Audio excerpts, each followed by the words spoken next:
Et surtout, vous avez la chronique de Samira. Ah, mais attends, la chronique de Samira. On a dépassé l'heure. Mais c'est pas grave. J'aimerais que Samira nous parle aussi de sa journée qu'elle a fait. Moi, je veux qu'on termine avec la chronique de Samira. On va terminer en beauté avec Samira. Alors, Samira, c'est l'instant Samira. Attention, Samira, tu as à peu près 3 minutes. Sérieux? Ouais. Ah bah faut que je choisisse. Bah non, c'est trop court. Alors je vais pas. Mais quand je dis 3 minutes, c'est 3 minutes pour Samira, c'est une éternité. Tu sais, Samira.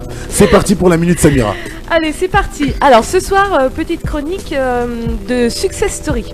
Yes. Donc, pourquoi? Alors ce week-end, il y avait pendant 3 jours, jeudi, vendredi, samedi, il y avait un super forum à Porte de Versailles, enfin un salon qui s'appelait Vivatech, qui a réuni les 8000 startups du monde entier, avec toute la nouvelle technologie, l'intelligence artificielle, les robots, la robotique. Et il y avait d'ailleurs même Mark Zuckerberg, le patron de Facebook, qui est venu faire une conférence là-bas jeudi, en ouverture. Donc je me suis dit, bon, les startups, tout ça, Success Story, il y en a qui montent très vite, tout ça. Donc je me suis dit, tiens, comment ils faisaient avant? Quand il n'y avait pas la technologie, c'était quoi les Success Stories d'avant, quoi.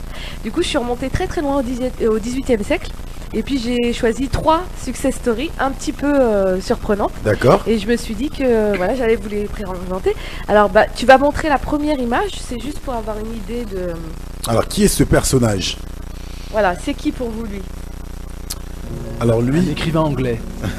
Lui il a dû inventer... quoi dans les mains déjà? Il a du maïs. Ah, c'est pas du maïs mais... Des bleuets. Non, ça ressemble à... C'est surprenant, même moi j'ai découvert ça. D'accord. Alors qui est pour vous cet artiste, les auditeurs? J'allais dire une bêtise. Vas-y. J'allais dire c'est un pointeur. Alors, si je vous dis Hachi, vous me répondez? Parmentier. Eh ben voilà, c'est lui. Monsieur. Il a fait manger des pommes de terre. Exactement. Monsieur Parmentier. Monsieur Antoine Parmentier. Antoine Parmentier. Qui a rendu la pomme de terre célèbre en France. Et donc c'est l'histoire de ce succès de la pomme de terre, elle est un petit peu marrante. Donc je voulais vous la raconter parce qu'on la connaît pas forcément. Peut-être que Vincent, toi tu dois la connaître. Raconte-nous l'histoire de la pomme de terre. Alors voilà. Donc la pomme de terre, c'est donc bien sûr on aime ça, c'est un aliment qui est agréable. Il est cultivé partout aujourd'hui en France, mais ça n'a pas toujours été le cas. Et c'est grâce à Antoine Parmentier qu'on y est arrivé. Donc lui, il était chimiste, et plus précisément chimiste alimentaire. Donc, il faisait beaucoup de travaux sur l'agroalimentaire, et il a découvert que grâce à la pomme de terre, on pouvait récupérer du fécule de sucre et aussi faire de l'alcool. D'accord. Donc, alors, sous l'impulsion du roi Louis XVI, les grands propriétaires bourgeois ont permis aux paysans de cultiver la pomme de terre dans quelques coins de leur terre, dans leur domaine. Mais les paysans, ils aimaient pas ça. Ils trouvaient ça, la pomme de terre, c'était répugnant. Donc, ce que vous voyez, ce qu'il a dans la main, c'est une fleur de pomme de terre. D'accord, une fleur de pomme de terre. Et moi, je ne connaissais pas non plus la fleur de pomme de terre. Ok. Ça ressemble à cette fleur de pomme de terre. Tu sais que la pomme de terre, ça vient du Pérou. C'est vrai? Mais tout vient du Pérou. Ouais, il n'y a pas que la cocaïne, il y a la pomme de terre. C'est vrai? La pomme de terre. Et ben voilà. La pomme de terre vient du Pérou. Ok, on le saura. Donc du coup, les paysans trouvaient ça très répugnant, ils refusaient d'en manger, ils l'utilisaient pour nourrir leurs animaux, et même encore, ils trouvaient que c'était limite, voilà, c'était même pas à la hauteur de nourriture pour les animaux. Ils pensaient que c'était un fécule qui, un tubercule, merci Vincent, qui véhiculait des maladies. Donc ils n'en voulaient pas. Donc Parmentier, lui, alors c'était pendant la guerre de 7 ans, il avait été attrapé par les Allemands, et en prison là-bas, il lui faisait bouffer des souches de pommes de terre, de la pomme de terre, et il s'est rendu compte que c'était un aliment qui était très très intéressant, parce qu'il y a eu une période de famine en France. D'accord. Et qu'on savait pas comment faire pour pouvoir nourrir les gens sans le froment, tu vois. D'accord. Donc sans le blé. Donc du coup, il a commencé à proposer du pain de pommes de terre. Du pain de pommes de terre. Ouais, du pain de pommes de terre. Ah, le mec, il était fort. Il voulait vulgariser la pomme de terre en France. Pour lui, c'était super important. Il en a fait un cheval de bataille pendant des années. Il a consacré sa fortune, son temps pour que ça puisse être consommé par tout le monde. Donc, qu'est-ce qu'il a fait? Il a acheté plein de terrains autour de l'Île-de-France. il a commencé à planter des pommes de terre un peu partout. Et donc la première année, il a décidé de les vendre vraiment très très peu cher aux paysans pour qu'ils puissent se nourrir. Il y a très peu de gens qui en ont acheté. Donc la deuxième année, il s'est dit je vais le faire gratuitement. Donc du coup, il a commencé à proposer la pomme de terre. Alors là, carrément, personne n'est venu. D'accord. Personne n'en voulait. Donc il a réfléchi, il s'est dit comment je vais faire. Donc ce qu'il a fait, c'est qu'il a publié donc, dans les journaux une note signifiant aux paysans, l'année d'après, la troisième année, que quiconque toucherait aux pommes de terre de son champ serait arrêté. Donc c'était devenu illégal de pouvoir se servir et de pouvoir manger sa pomme de terre. Et ce qu'il a fait, il a mis des gardes champêtres. Donc il a précisé, il y aura des gardes champêtres la journée, mais la nuit, il n'y en aura pas. Et les gens, ils sont venus voler toutes les pommes de terre. Et les gens, ils ont commencé à venir voler les pommes de terre la nuit, parce qu'on leur a dit que c'était interdit. C'est toujours comme ça. Et c'était être précieux si c'était gardé. Ouais, exactement. Il a réussi à donner de la valeur à la pomme de terre en la rendant précieuse. En menaçant de te faire arrêter si ça, c'est pas bête. Et donc du coup, lui, il recevait des notes comme quoi on lui volait, il était mort de rire, et c'est comme ça qu'il a réussi à introduire la pomme de terre chez les Français. Ça en dit long sur l'esprit français. Exactement. C'est vrai. Et moi, je trouvais ça incroyable. Méthode voyoute. Ouais, méthode voyoute. Tu te dis, ça fait réfléchir. Du coup, parfois, on pense pas à la bonne méthode pour introduire une idée ou quelque chose. Là, lui, il s'est dit, je vais dire que c'est interdit. Du coup, ça y est, tout le monde va venir manger. Ouais, il a créé la demande. Et du coup, il nous a fait maintenant. Et c'est grâce à lui, qu'on mange tous de la pomme de terre. Et hachis parmentier. Et hachis parmentier, ça vient de lui. Ça vient de lui. Ouais, donc, tout à fait. Vive le hachis parmentier. Moi, c'est un de mes plats préférés avec les lasagnes. Je dis ça, je dis rien. Les âmes charitables, si vous avez envie de faire, voilà. En tout cas, alors, voilà. Donc voilà, ça c'était pour Antoine Parmentier. La deuxième image. On nous dit trop fort le man. Trop fort. Trop fort le mec. La deuxième. Alors, ça pourrait être? Il y a son nom, en latin, mais. Ouais, il y a son nom en latin. Henri de Venter. Alors. Ça vous dit rien? Alors, il est moins connu. Est-ce que ce personnage vous dit quelque chose? Face devant la rousse. Voilà. Non. Est-ce que ce personnage vous dit quelque chose? Regardez bien. C'est une personne qui a vécu au XVIIIe siècle. D'accord. Et qui a fait son succès grâce à un article de presse. Alors on t'écoute, Samira. Donc en fait, cet homme-là... il y a quelqu'un qui dit Samira de C'est pas sorcier, il te faut ton Jamie. Ton Jamie. Vas-y. Alors, donc cet homme-là, c'est un médecin. D'accord. C'est un médecin et il a une particularité, il a révolutionné un petit peu en son temps, c'était en 1733, par un article qu'il a fait paraître dans une revue médicale qui s'appelait Observation importante sur le manuel des accouchements. D'accord. Okay. Alors, qu'est-ce qui s'est passé? Donc, ce médecin, il avait émis le constat il avait posé le constat que beaucoup de personnes se plaignaient de ne pas avoir eu connaissance à temps des compétences qu'il avait pour corriger ou soigner les problèmes de santé, parce que lui était spécialiste dans les mouvements du corps, de réparer tout ce qui était articulation. Et que ces personnes, du coup, ces malades perdaient beaucoup d'argent et beaucoup de temps, et sans forcément avoir la garantie de guérir en plus, alors que lui, en tant que grand spécialiste, il avait cette qualité-là. Du coup, ces patients, ils l'ont encouragé, ils ont dit faut vous faire connaître vos talents au grand public, il faut publier dans les gazettes, dans les ouvrages. Et lui, il avait un souci d'éthique. Pour lui, il défendait l'idée que c'était aux malades de chercher le médecin et pas aux médecins de chercher les malades. C'est pas du client. Voilà, exactement.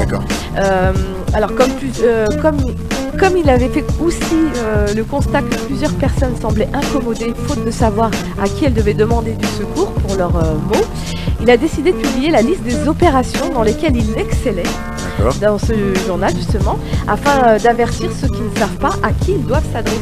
Donc, en l'occurrence, lui. Donc pour lui, c'était une démarche honnête par rapport aux charlatans qui, eux, n'arrêtaient pas de faire des pubs dans toutes les gazettes.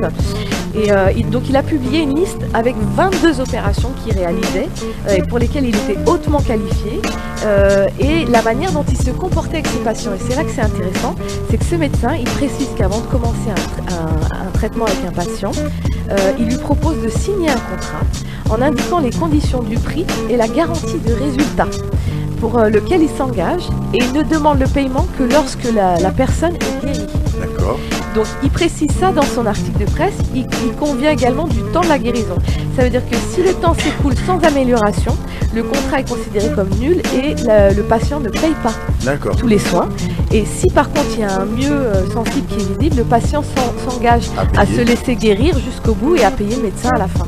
Et donc pour ça, lui, il a révolutionné en quelque sorte en 1733 la manière de proposer la médecine en garantissant son travail et en faisant signer un contrat d'engagement sur les soins et sur le prix, fixer un prix. Le mec il était déjà dans le futur au niveau du service quoi. Alors moi ce qui c'est interdit, sauf que tu vois en Chine c'est un peu cette philosophie là. Le médecin on l'appelle pas. Un médecin que tu appelles quand tu es malade, c'est considéré comme un mauvais médecin. Le médecin, il ne visite que les gens qui sont en bonne santé parce que il doit garantir de maintenir tous ses patients en bonne santé. Et donc eux, ils ont gardé vraiment cette philosophie-là en Asie. Exactement.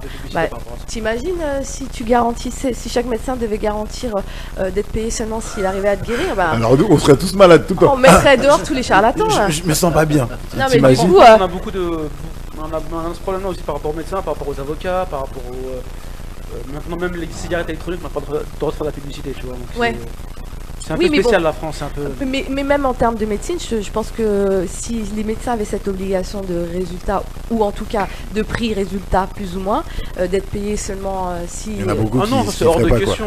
Oui, il y en a beaucoup qui feraient plus médecine. Tu sais, moi, j'aurais moins de médecins. Moi j'ai changé de médecin traitant il n'y a pas très longtemps parce que bon, ça fait maintenant un an. Parce que j'étais chez mon médecin traitant depuis que je suis tout petit. Avant ça m'arrangeait quand je voulais pas aller en cours. J'allais voir. Donc dès que j'arrivais, il me dit ouais qu'est-ce que t'as. Je disais ce que j'avais. Il me dit tu penses savoir quoi. Donc c'est toi qui. Voilà, donc c'était moi le médecin. Tu penses que ça va? Donc il me dit combien de temps tu veux. Je mettais 2 semaines ou une semaine suivant. C'était à la carte quoi. Voilà, et le problème c'est que au fur et à mesure du temps, il faisait encore la même chose. Quand j'étais jeune, je voulais avoir un truc pour pas aller en cours parce que je devais travailler à l'étranger ou autre, d'accord. Mais quand on a Zamzam qui t'es vraiment malade. On nous Zamzam qui dit la sécu ne serait pas d'accord. Ah bah au contraire, elle ferait des économies de dingue. Ton médecin il est où ton médecin? Dans le 9-3. Ouais, bah oui, c'est normal. Ah toi Samira donc tu vas nous présenter un troisième profil. Oui, rapidement, troisième profil. Voilà, hop. Peut-être que la photo. Le troisième profil. Qui est ce beau blond? Je dirais mon voisin. Non, c'est pas ton voisin. Alors il a un nom connu, je pense que. Les auditeurs, est-ce que vous reconnaissez ce monsieur? Voilà, dites-nous, avec quelques secondes. Il est dans la finance. Alors on nous dit, Youssef nous dit, la médecine en France est de plus en plus catastrophique. Non, je sais pas ça. Je sais pas non, ça. En France. J'ai choisi que des Français. Que des Français. Success story français. Alors ce monsieur c'est Jacques Lafitte. D'accord. Alors son nom est très connu, mais parfois on n'arrive pas à l'associer à quoi en particulier. Donc c'était un grand banquier qui a été aussi ministre en France. D'accord. Toujours au XVIIIe siècle. Et lui, sa particularité, c'est son parcours de vie, un peu surprenant. C'est-à-dire qu'il est parti de rien et est devenu un des hommes les plus importants de Paris. D'accord. Donc pourquoi? Donc Monsieur Lafitte, fils de charpentier, issu d'une famille modeste de 10 enfants. C'était un Sénégalais? Non, français. D'accord. Un français. Il a fini sa vie avec une fortune estimée à 30 millions. Donc je t'explique 30 millions de francs à l'époque. C'était un truc de pareil. D'accord, bah oui. Des milliards aujourd'hui. C'est une dinguerie. D'accord. Voilà. Donc il est banquier, homme d'État. Il a occupé de nombreuses hautes fonctions au gouvernement, dont celui de Premier ministre d'ailleurs. Je vais vous raconter comment ça s'est passé. Donc Monsieur Lafitte, il est venu à Paris en 1788, il avait 21 ans. Il avait pour ambition d'avoir une petite place dans une maison de banque, parce qu'à l'époque on appelait ça des maisons de banque. D'accord. Et donc il s'est présenté chez un des plus grands banquiers de Paris, qui s'appelait Monsieur Pergaud, avec une lettre de recommandation de son petit patron dans le village où il travaillait. Il travaillait chez un notaire. D'accord. Et donc ce riche banquier suisse, il venait de s'établir dans un hôtel particulier à Paris. Et Monsieur Lafitte s'est présenté chez lui avec sa lettre de recommandation. Donc il était de province, un pauvre, vraiment timide. Il est entré, il s'est présenté auprès de ce banquier et le banquier lui a répondu que c'était pas possible, que ses bureaux ils étaient complets, qu'il n'avait pas besoin de quelqu'un pour l'instant et qu'il le recontacterait si besoin. Voilà, si besoin. Et ce qui s'est passé, c'est qu'à ce moment-là, il s'est retiré du bureau, il est sorti. Et dehors, en marchant dans la cour, en marchant vers la sortie, il y avait une épingle à nourrice par terre. Il s'est penché pour la ramasser et il l'a accrochée à sa veste. Il l'a épinglée. Et pendant qu'il fait ça, ce grand banquier, M. Pergaud, est à la fenêtre et il regarde la scène.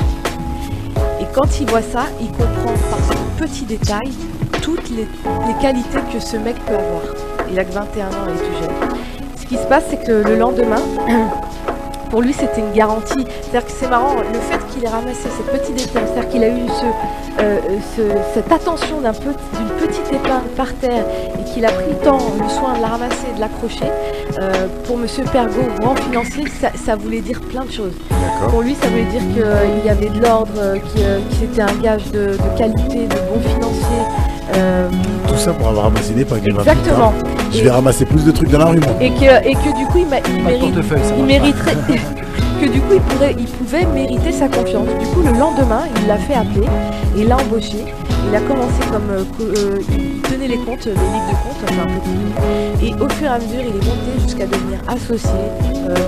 Après, il a pris la suite. Et puis après, il est devenu ministre des Finances en France. C'est-à-dire qu'à partir de cette petite épingle qu'il a ramassée, il a construit tout le reste de sa vie. Alors, comme dirait un philosophe des temps modernes, Willem, d'accord, qui fait pas mal de vidéos, chaque détail a son importance. Chaque détail a son importance et chaque détail compte. Donc, peu importe dans le domaine que vous soyez, les kids, chaque détail compte. Ne dénigrez rien, ne laissez rien au hasard. Et c'est Beurre qui me le dit tout le temps. Et moi, j'avoue, je suis un peu laxiste des fois sur les détails. Et Beurre, il est extrêmement pointilleux. Ouais. Il me dit que les détails, c'est ce qui fait la différence. Et moi, je le sens pas toujours. Mais c'est vrai que quand après, t'es entouré de personnes qui te l'expliquent vraiment. Parce que Beurre, sa parole, je m'en fous. Mais par exemple, quand c'est des autres. Quand c'est des autres, non, mais blague à part, qui disent que les détails sont importants, bah voilà, c'est. Enfin, voilà, c'était 3 success stories que je trouvais voilà, un petit peu. Magnifique. Non, mais c'est bien de savoir tout ça parce que moi, comme je dis, avec Samira, j'apprends. Je te jure, j'apprends. C'est pas besoin d'aller, tu vas pas en cours. On dormira moins con ce soir. Je te jure, on dormira moins con. Et en plus, voilà, comme je dis, on a 2 encyclopédies autour de la table, ça fait plaisir. Et on a la fiesta, on a le swing, on a tout. Donc je vous remercie vraiment tout le monde d'avoir suivi ce live ce soir. Un grand merci. On a débordé sur le rap parce que c'était super intéressant. Franchement, quand j'aimerais pas déborder juste une minute de plus sur Samira parce qu'on organise une journée bientôt. Et je veux qu'elle en parle à tout le monde. Mais vas-y. Ouais. Alors écoute, moi comme tout le monde, je suis devant ma télé et je suis un petit peu désemparée face à tout ce qui se passe, face aux prises de décision de notre gouvernement sur des nouvelles lois qui nous tombent dessus et avec lesquelles je ne suis pas d'accord. Et du coup, j'ai un problème moi avec les syndicats, les manifestations. Déjà parce que je suis agoraphobe, j'ai un problème avec la foule. Je ne vois pas marcher dans la rue. Et puis parce que chacun tire la couverture et prêche sa paroisse. D'accord. Du coup, j'ai lancé ce qu'on appelle un hashtag Black Sunday. Et j'ai lancé un appel, une petite vidéo que j'ai postée la semaine dernière. Et j'invite tous les gens à se mobiliser le dimanche 10 juin pour ne gaspiller aucun euro pendant 24 heures. D'accord. Et je pense que voilà, pour moi, il faut parler aux capitalistes comme ils savent parler, c'est-à-dire au niveau de l'argent. Donc si demain il y a zéro économie pendant 24 heures, je pense qu'on va peut-être être entendu que il y a quelque chose qui nous plaît. Rien ne se passe, il n'y a aucune entrée d'argent pour personne. Exactement. Donc je commence par un appel comme ça d'une journée et je me dis maximum de monde, si tout le monde ne pouvait rien acheter ce jour-là. Alors on m'a dit oui un dimanche, mais il faut savoir que le dimanche c'est le 3e jour où les gens gaspillent le plus d'argent dans la semaine. C'est le plus gros chiffre d'affaires de Amazon le dimanche dans la semaine. Parce qu'on n'a rien à faire donc on est à la maison. Voilà, exactement. Parce qu'on a l'impression que les gens le dimanche ils font rien, mais si ils gaspillent beaucoup d'argent le dimanche.